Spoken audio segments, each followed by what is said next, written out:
I didn't try to figure out a lot of today's stuff until I had a job offer and was all up in a panic to get everything sorted out right away. So I'm sharing it with you now, hoping it'll help you be a little better prepared than I was, or at least have some starting points for your research. Each of these topics can be super overwhelming when starting out. I suggest trying to learn as much as you can before you need to know it all within a week. Yep, learn from my mistakes. I'm still new to the publishing world, as you know, and I am not a legal professional.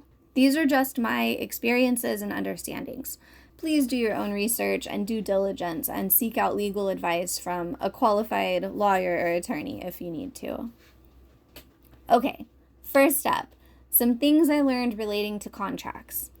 In my experience, since I was working with hybrid and self-publishers, I learned that I needed to have a contract template that I could customize for each client's book project, outlining all the specific details of the project, what's expected of me and of them, what will happen if the project gets canceled, like a kill fee, any deadlines, what payment is, how it'll be delivered, how the final art will be delivered, what rights are being licensed, and lots of other things.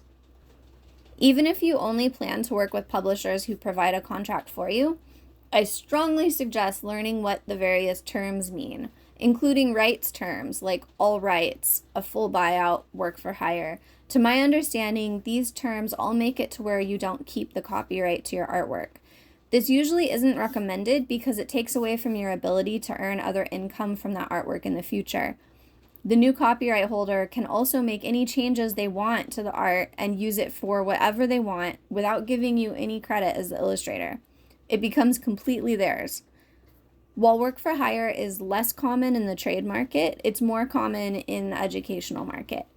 I had an embarrassing situation where I submitted to an educational publisher and didn't know work for hire was pretty common in that market. And I ended up declining the offer because I was frustrated that I wouldn't be able to keep my copyright to the art.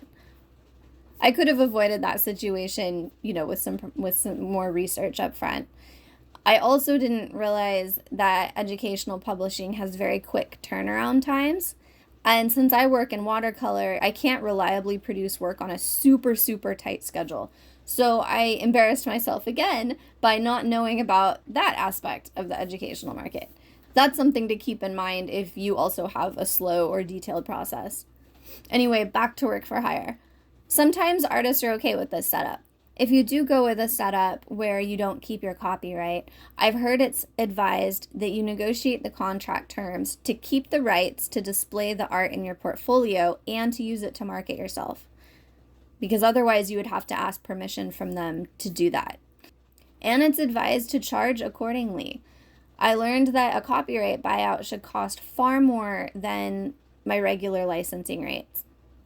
I know it's a lot to learn. I know it's a lot of research to do, and it's stuff that can just make your brain it's a lot.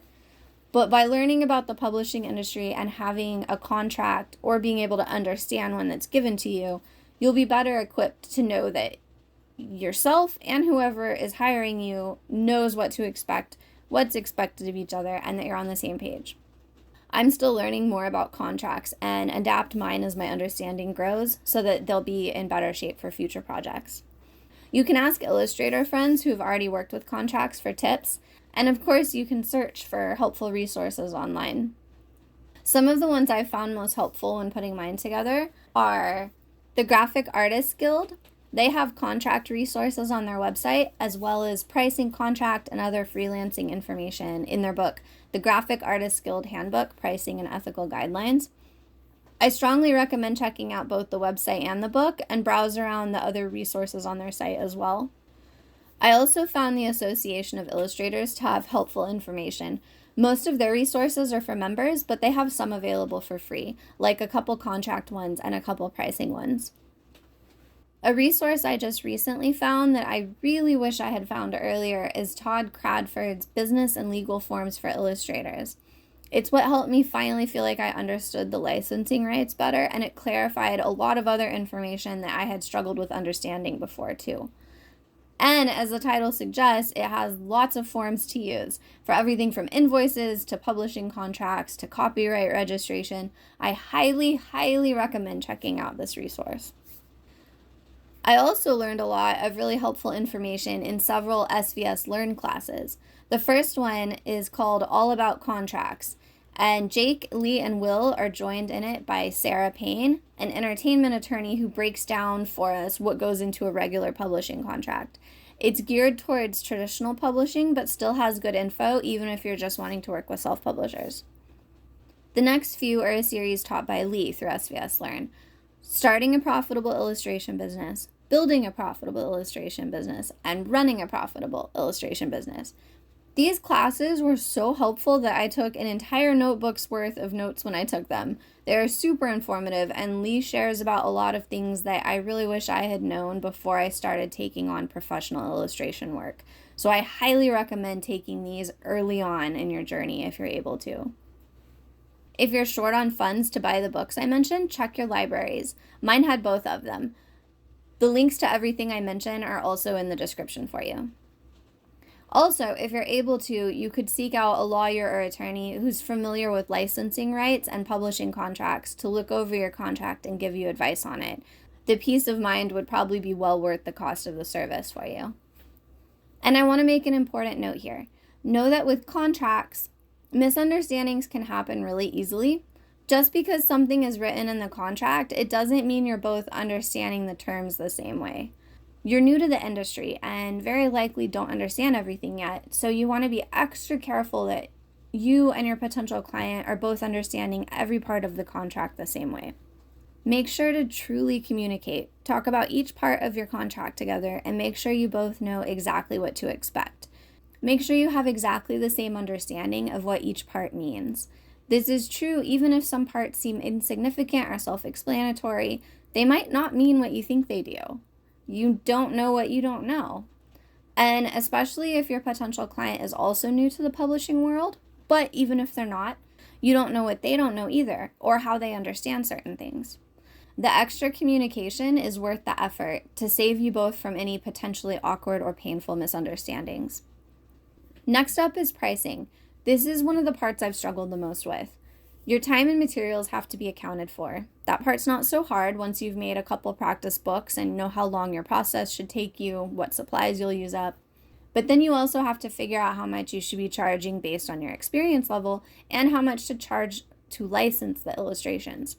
Because your client isn't buying your artwork itself, but licensing the rights to use them in the book, etc. So the price is affected by how many and what kinds of rights you're licensing to them. And there's more to take into account than that. It can be a really difficult thing to figure out when you're new.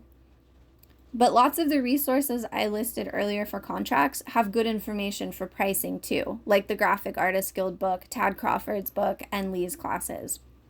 I also found Anusha Syed's video, How to Price Your Art, Advice from a Professional Illustrator, super helpful. She has a lot of experience in freelance illustration and has made a lot of picture books. And in this video, she goes in depth into pricing illustration work in a way that's easy to understand.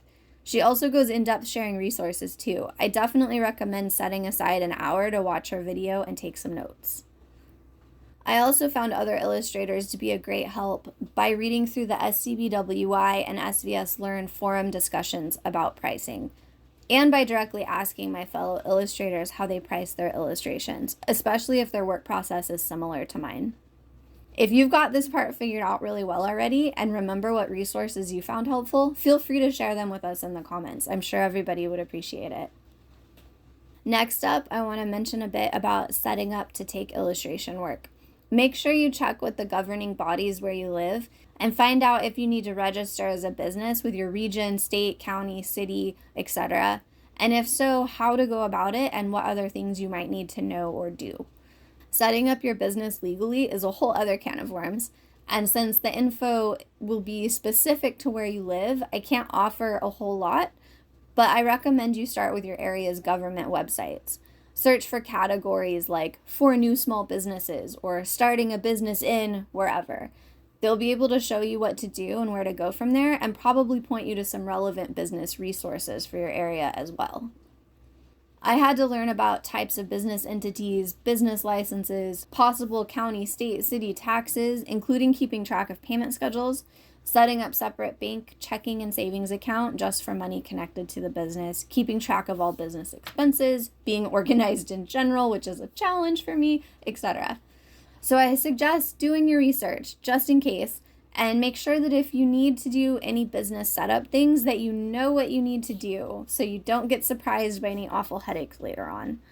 Several of the resources I mentioned earlier talk about these kinds of things too. Seriously, they're very helpful resources. And lastly, just a little thing about business cards. In case you want to get some, maybe start out small with your first order. I got really excited when getting my first business cards printed, and I ordered these bad boys. Yes, I got 500 of them. That would have been maybe manageable, if not still excessive. But I designed them badly, and like so badly that I was embarrassed to hand them out. Look how tiny the text turned out, and I didn't even think to put anything on the back.